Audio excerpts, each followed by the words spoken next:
Hey everybody, welcome back to the Optometry Money Podcast, where we're helping ODs all over the country make better and better decisions around their money, their careers, and their practices. I am your host, Yvonne Mindren, certified financial planner practitioner and owner of Optometry Wealth Advisors, an independent financial planning firm just for optometrists nationwide. And thank you so much for listening today. Really appreciate your time and your attention. And on today's episode, we are diving into listener Q&A. This will be our second listener Q&A episode. I will try to provide as much information and answers to those questions as possible, but keep in mind, this is not personal financial advice. I know nothing about the people asking these questions. This is just education. I'm going to try to keep it general, yet as helpful as possible. And before I dive into the questions, if you have questions you'd like to get answered on a future Q&A episode, you can head on to optometrywealth.com/podcast question, and I will throw a link to that in the show notes as well.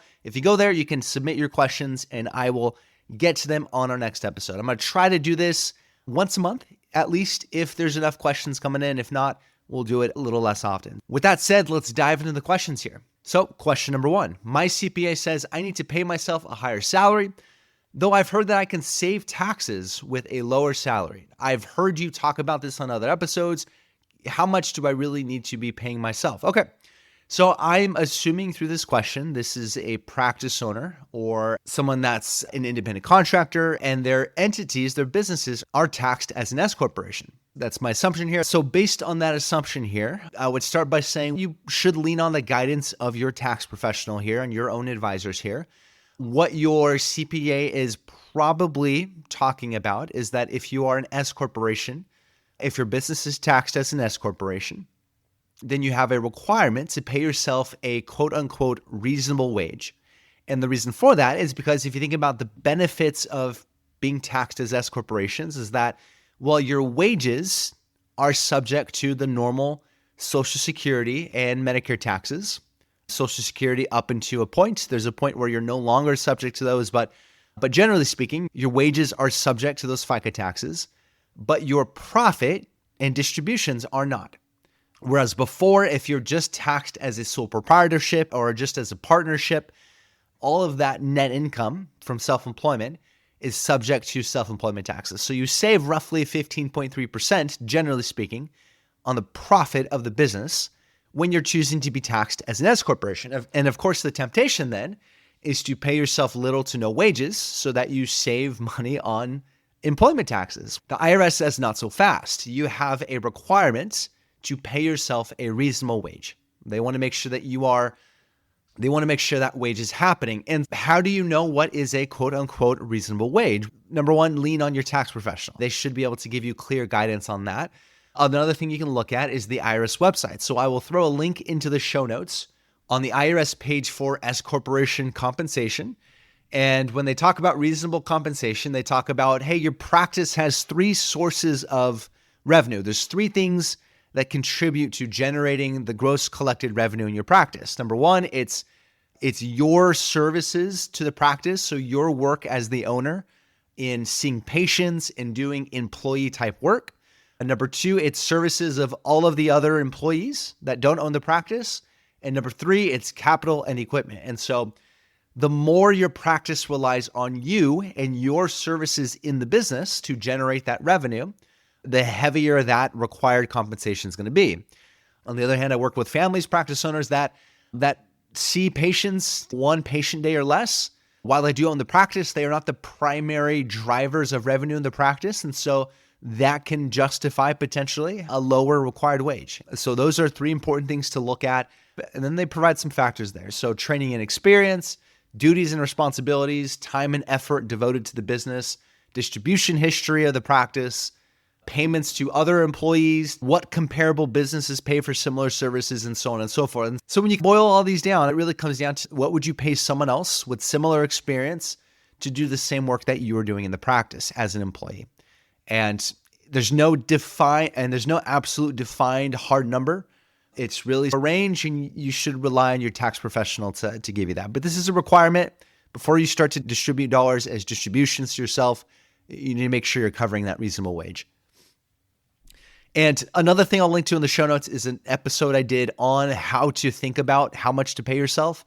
because it's not just reasonable wage. That requirement for an S corporation is a starting point, but then there's other things that might push you to increase your wages. So for example, additional credit towards Social Security. If you have artificially kept your wage too low over the years and you don't really have much credit towards Social Security, especially as we're getting older and closer to the point where we're going to use it, we may want to increase our wage to account for that. The other thing is to make the most use out of your 401k plan, not only in terms of your employee contributions to retirement accounts, but also to maximize the profit sharing components of that. The wage is an important part of that. And so there are other factors to keep in mind when thinking about how much to pay yourself. Okay, next question. I feel like I have way too much in my practice bank accounts, but I'm nervous because I'm not sure what to do with it. How much cash should an optometry practice actually keep on hand? This is a really great question.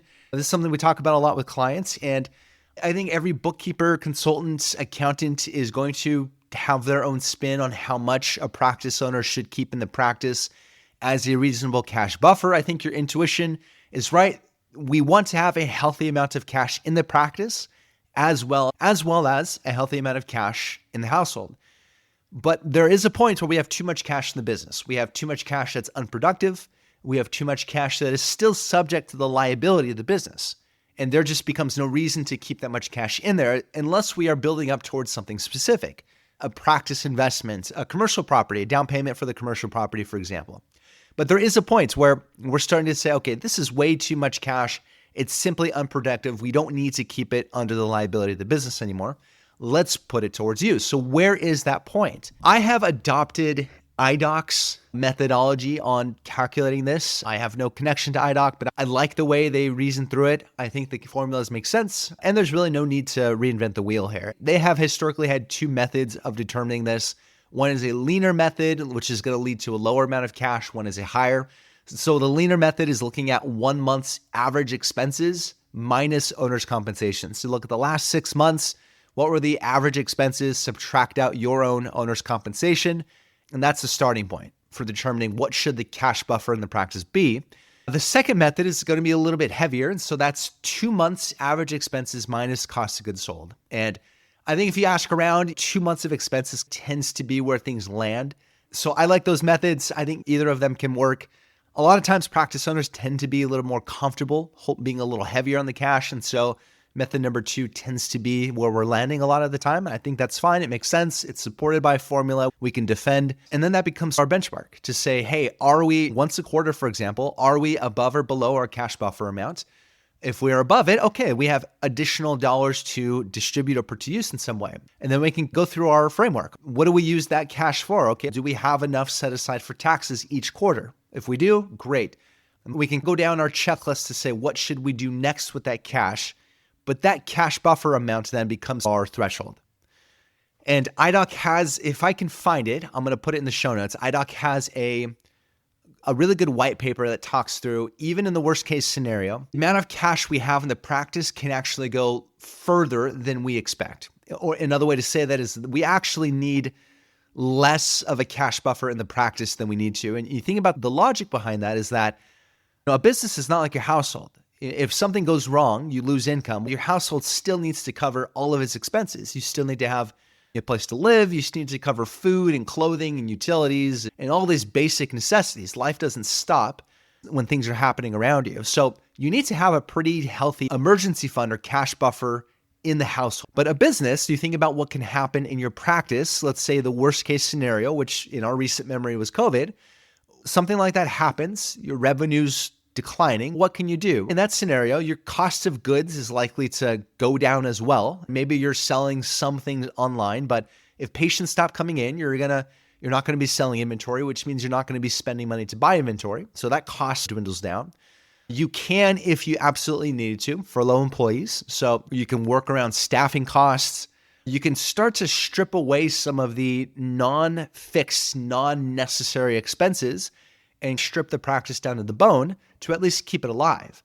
And as long as you have an adequate cash reserve in your household, you can also adjust your own compensation. So that gives the practice a little more breathing room. And so even in the worst case scenario, the cash you have on hand can go further than we anticipate. And so that's how I would look at it. I would use one of those two methods. Think about what you're comfortable with and then go from there. And then again, that number then is our threshold. If we have more than that's additional dollars that we need to put to use productively in some way. And there is a list of steps that I would follow with the clients to see what to do next with it. But that's where I would start.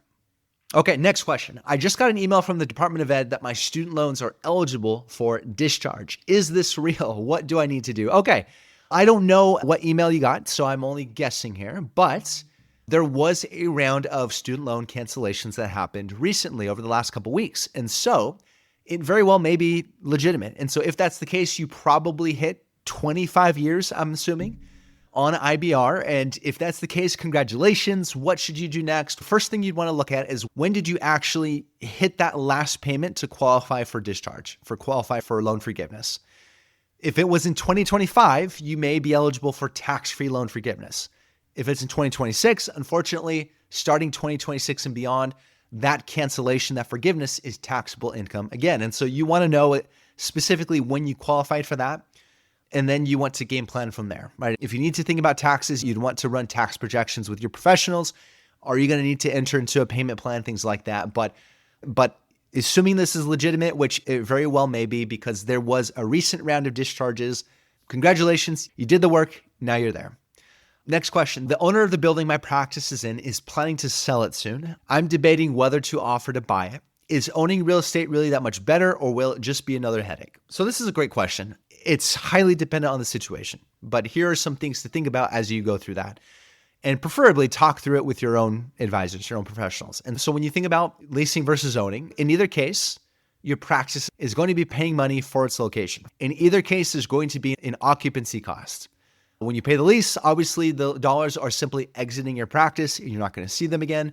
If you own the building, on the other hand, you're still going to have that occupancy costs, but you redirect those dollars back into your life through that commercial real estate. So on the one hand, there is logic to saying if you're going to be paying the expense anyways, you might as well own the building. You might as well have control over the infrastructure that your practice operates in. It's not unusual to see that the building is actually worth more than the practice when it's time to exit. And there are some tax benefits that go along with that. Specifically, usually what's happening is that your practice is paying a lease to a separate entity, like an LLC that you own, that owns the real estate. And so the practice is making that lease payment. That's a deductible business expense to the practice. And then on the real estate side, you're benefiting from depreciation.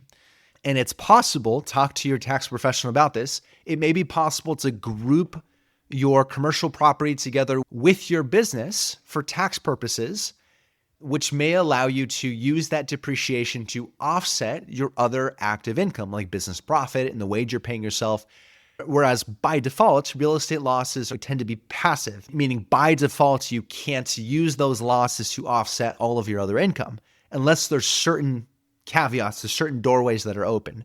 And so this is one of those potential doorways that you want to talk to your advisors about in the year you buy it. And in addition to that, there may be opportunities to make other tax planning decisions. So for example, it may be beneficial to do something called a cost segregation study that may allow you to accelerate much of that depreciation into the current year.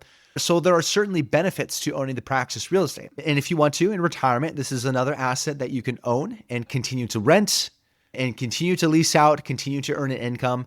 There are a lot of ways to divest yourself of it down the road. You can sell it outright. You can 1031 exchange it into other real estate investments. And there are even other more, I would say, advanced or complex ways to manage the capital gains there. And so there are definitely benefits to owning the real estate. Now, that being said, there are also some drawbacks. Number one, you have to have the cash. Generally speaking, you have to have the cash for the down payments. You should probably anticipate 10 to 20% of that cost outside of certain loan offerings from certain banks. So you have to know that you have the cash to do that, and that it's not going to use up all of your cash reserves, either in the practice or in your household. If you're going to buy this real estate and it's just going to leave you without cash elsewhere, you're putting yourself in a bit of a compromising position. So that's number one. Secondly, there are costs to owning real estate. There are maintenance costs, there are property taxes, there's insurance costs. Things will break eventually and you'll have to pay for that. There's going to be potentially build-out costs if you're going to be leasing it to other tenants. So there are additional costs and there are additional headaches that you have to think about now that you own the building. And you may not want to deal with those headaches. And then lastly, it may not make sense financially. It may be just simply too expensive to buy the property where it just doesn't make sense, depending on where you're at in the country. And I think you should look at it through two different lenses. Number one is the business lens. Is your location appropriate for the practice long-term? Is it large enough to handle the amount of exam lanes and staff and the optical that you want, including the growth that you're anticipating as long as you're going to be in it? Is the location where you want it to be, the demographics around you where you want it to be? Is there enough parking? Is there visibility? So does the location make sense for the business itself? That's the primary driver for me. If it doesn't make sense for the business, it doesn't make sense to own. And that leads me to lens number 2. Assuming it makes sense from a business perspective, does it make sense from an investment perspective? Because it is an investment property. So does the cost make sense, or is it too costly? Is it falling apart where you're going to have to make a lot of investment to make it worth it? Are you likely to get tenants down the road if you're no longer going to be in it? So then you can look at it from the perspective of you're buying an asset. Does it make sense to do that? And it may not make sense, right? You don't want to own real estate just to say you own real estate, or just because everyone says you should. It does need to make sense for the business and financially as an investment. And if you're in a location where there just aren't good places to own, there just aren't properties coming up for sale that fit your practice, then it just may not make sense to own. There are other avenues to take. You could potentially buy land and then build the location you want. I would talk to people that have gone through that and make sure that makes sense for you. But that's how I would look through it. Through the lens of the practice itself, does it make sense from a business standpoint? And then separately, does it make sense financially as an asset, as an investment to purchase? And then talk with your professionals, right? Talk with your CPA, talk with an attorney that can talk to you about how to title it. Again, very often, you're not going to want to own that in the practice entity. You're going to want to own it in a separate entity. And then talk with your financial advisor about how this all fits in with the larger financial picture here. Does it make sense from a cash flow perspective if you're taking on additional debt? Does that fit within your cash flow picture in terms of the practice financials and in terms of your household? Okay, next question. I feel like a lot of my finances are tied up in my practice and in my house. Should I be concerned? Is this bad? Should I take out a mortgage? This is very common, especially earlier on in the first half of your career as you're building your practice. Your practice is your primary investment early on, and then you own a house very often. And so those things just naturally tend to take up most of your net worth. And this is something we actually track with clients too, as a measure of the health of your net worth, how much of your net worth is in different buckets. So things that are liquid, like cash and taxable investment accounts, things that are tax advantaged, so like retirement accounts, 401ks, IRAs, practice equity or practice value, and then real estate equity. And as you get more towards retirement, you like to have some balance there, because if your net worth is so concentrated in your practice, as you are getting closer and closer to being financially independent, to wanting to retire, that doesn't leave you with much optionality. If you have to get some particular range of values out of the business in order to make retirement feasible, that could limit you on the type of sellers you're going to have to sell to. You don't really have the flexibility to exit that practice on your own terms. And in the worst cases, you may have to continue working in the practice in order to make the finances work. And yes, you do want to see a balance over time, but you don't have to do anything drastic. For example, should I take out a mortgage in order to take equity out of my house and balance out my net worth? I don't very often think that makes sense, because you're taking out debts in order to invest, basically. That's essentially what's happening. And so just ask yourself, would you do this if you just opened a taxable investment account? Would you borrow? Would you take margin in order to invest? I don't think that's a good, prudent starting point, especially where interest rates are right now. There was a time during COVID where interest rates were 1% to 3%, and there were some situations where that actually made sense. Right now, I don't think that's a great starting point. I think the best case scenario for you is just to use the cash flow that your practice is creating more efficiently. So in terms of increasing your savings rate, building up your reserves in the practice, building up your reserves in the household to an appropriate level, and then use a healthy savings rate to invest in other assets, taxable brokerage accounts, your 401k in the practice, IRAs. Start to build up that balance over time. If you use your cash flow effectively, if you're increasing your savings rate to a healthy percentage, that balance will come given enough time. That said, I don't know your specific situation. If I took a look at your finances under the hood, I might have different or more specific recommendations, but generally speaking, I wouldn't rush to do anything drastic. I would focus on first reinvesting into your practice as much as you need to. That is your first and primary investment. And then using the cash flow that it produces really effectively, building a healthy savings rate and investing in other assets and using it to build up other investments and build balance in your net worth. Okay, next question. I am 10 years out from wanting to sell. I'm not sure who I would sell to or how that would look. What should I be doing now to make my practice more valuable and attractive to another OD? Okay, This is a great question. And I think a conversation with a practice consultant makes a lot of sense. There's someone in mind that I want to have a future podcast episode about this specific question. So that's an episode I have in mind for the near future. But a good practice consultant will look into the innards, the guts of your practice, and look for opportunities to either maintain or to improve that valuation based on your timeline, when you want to exit and how you want to exit, which is really important. That's something I would think a lot about. How would you like to ideally exit your practice? Is it to one or more of the associates that currently work there? Is it to another associate buyer? Is it the size of a practice where you're trying to get the maximum dollar out of it and sell to a larger buyer? What does that most ideal exit look like to you? And who would you like that transition to be with? That said, from a purely financial perspective, what are some things to think about? If you think about what any value of any business or asset is based on, that valuation is based primarily on earnings. It's, yes, the equity of the business, the assets in the business, but primarily it's based on earnings. That's what any valuation theory or formula is going to be based on. What is the future earnings and cash flow that this practice is going to produce? And it's not only based on the amounts of earnings and cash flow, but the risk associated with that. How certain or uncertain are those future earnings? And the lower the amount of earnings or the more risky it is that those earnings continue in the future, the lower that valuation is going to be, the lower the price is going to be. The higher the amount of earnings and cash flow and the more stable and predictable those earnings are going to be continuing into the future, the higher the valuation is going to be, the higher the price is going to be. And usually when buyers are doing due diligence, they're looking at the most recently 2 to 3 years of financials and tax returns.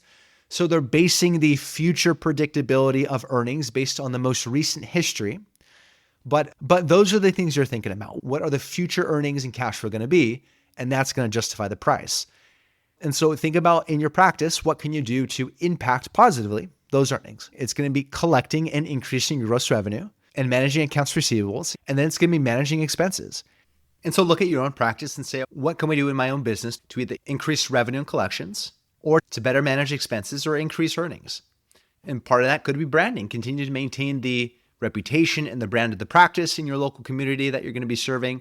Think about whether the brand is really the selling doctor. And if the selling doctor is going to leave, the patients will disappear with it. Think about the people and processes in the practice. So do you have skilled and trained staff, cross-trained staff that drive the operations of the practice and are going to be continuing even after you sell the practice and the new buyer takes over? That's really important. If all the staff's going to be leaving as soon as you exit, that adds a whole lot of uncertainty to the revenue and earnings continuing on in the future. So that's really important. Are they working on well-established processes, or is everything in your head as the seller? That's really important. Can you make the business less and less reliant on you and your brain and more reliant on the team and the processes there? Is there a large and diverse patient base? Is your equipment and infrastructure up to date? Or if a seller is going to have to take over and then invest a lot of money into updating equipment or the office or anything else, if there's a large investment right away, that's going to impact the sale value as well. The lease in terms of occupancy, do you own the building or do you have a lease, and is that lease friendly to a sale? I've heard of too many stories where the lease was really the thing that held up or ended up destroying a transaction. And then in general, think about how you can manage the business and present it as a relatively low risk investment to this potential buyer. Put yourself in the buyer's shoes. That optometrist is probably dealing with student loans, probably dealing with family and lifestyle expenses. They're taking on what they perceive to be probably a high risk by buying and owning a practice. Maybe they've never done that before. They're concerned about that practice debt. So how can you not only create a practice that's relatively low risk and a machine that's running, but you can also present it to that buyer as well. And part of that's having clean, accurate, timely financial statements, having data in the practice that can validate all of these wonderful things you're saying about the business. And then talking with that owner about the cash flow situation on the other side of that purchase. They may be concerned about the risk of taking on that practice loan.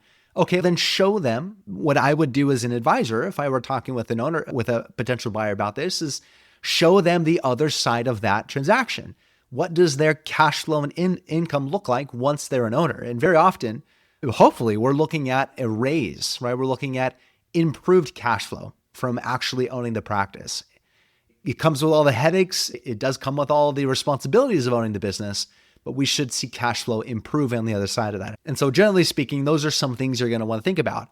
A phrase I'm going to steal from Nathan Hayes of iDoc is that what's good for the future of the practice is good for the practice now, or something like that. Very often those improvements, those things you're going to do for the future of the practice to prepare it for a future sale, a future transaction, are going to benefit the practice today. And very often you might see that after making those improvements in the business, you just simply enjoy owning the practice more. Your ownership experience is improved, and you may want to just hang on and continue to enjoy the ride. And the last thing I'll say is that if you are a single doctor practice, there is a temptation as you're getting closer to wanting to exit that you want to spend more time with the family, you want to spend more time out of the practice. So you start to cut down your patient days, see less patients in the practice.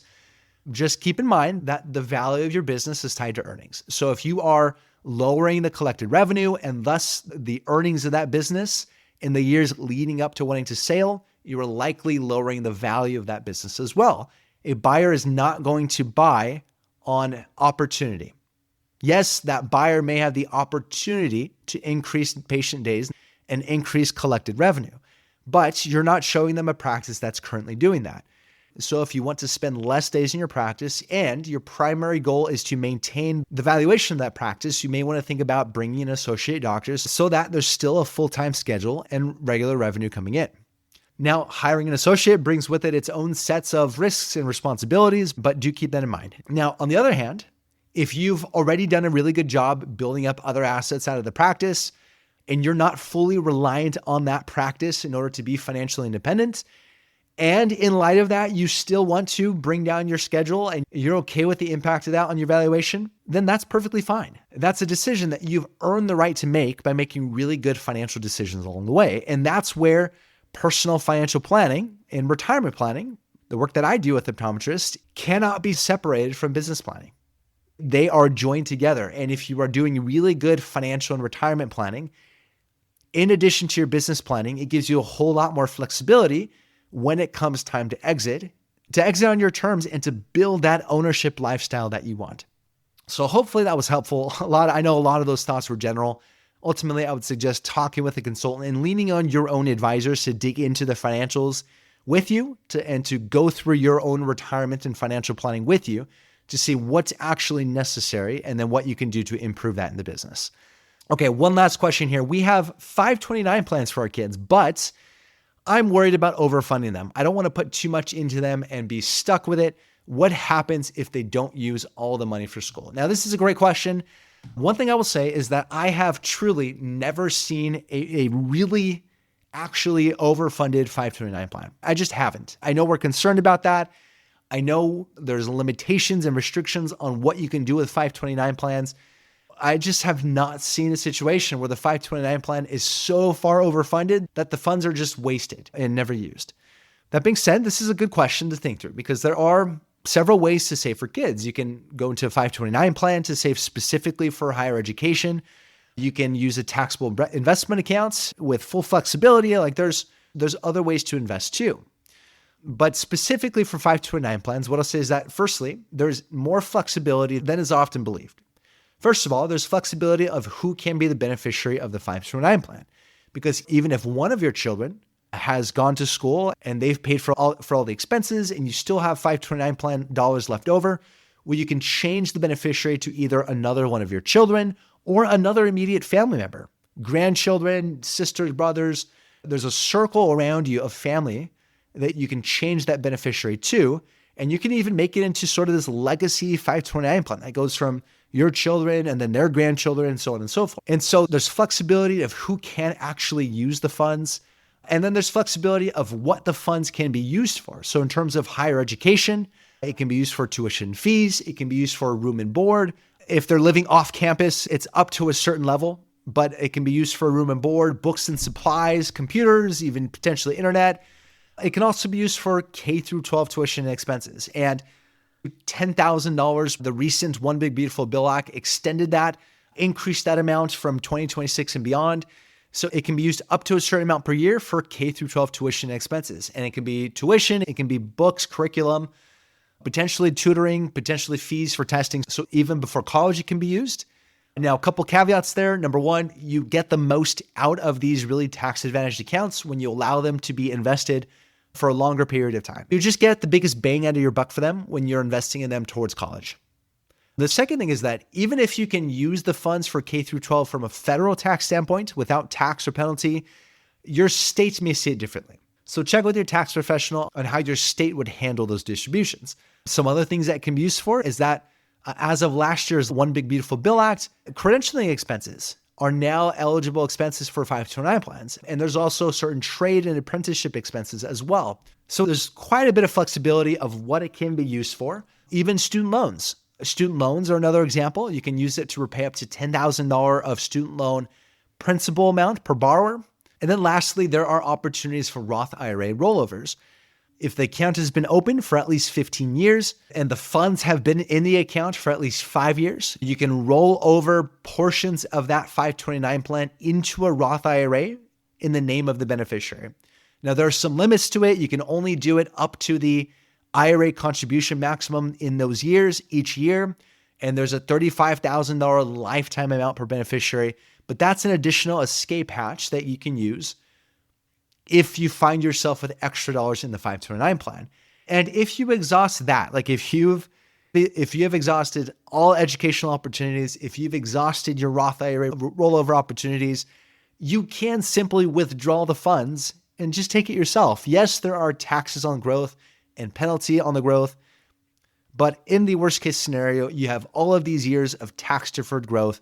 I don't think that's the worst case that can happen. So you do have a lot of flexibility there in terms of who can use it and how the funds can be used. There is an additional escape hatch with the Roth IRAs. And if you are still overly concerned about that, you can balance your investments for your kids. So you can balance part of it going into a 529 plan, part of it going into, for example, a taxable investment account in your name, but set aside for your kids, or a custodial account in the name of your kid. I'll throw a link in the show notes to a recent episode I did on Trump accounts, but in that episode, I also talk about other investment opportunities that you can do for the future of your kids. So I'll throw a link to that in the show notes as well. And with that, we're going to wrap up this episode. I really appreciate everyone submitting questions. Again, if you want your questions answered, head on to the link in the show notes, and appreciate your time. Have a great weekend. We'll catch you on the next episode. In the meantime, take care. Want more resources to help master your money? Check out the Education Hub on Yvonne's website at optometrywealth.com. Yvonne Mindren is a certified financial planner and owner of Optometry Wealth Advisors, a California registered investment advisor. All opinions of Yvonne and his guests are their own. This show is for informational purposes only and should not be relied on for specific investment, legal, tax, or other decisions. Clients of OWA may own securities mentioned on this show.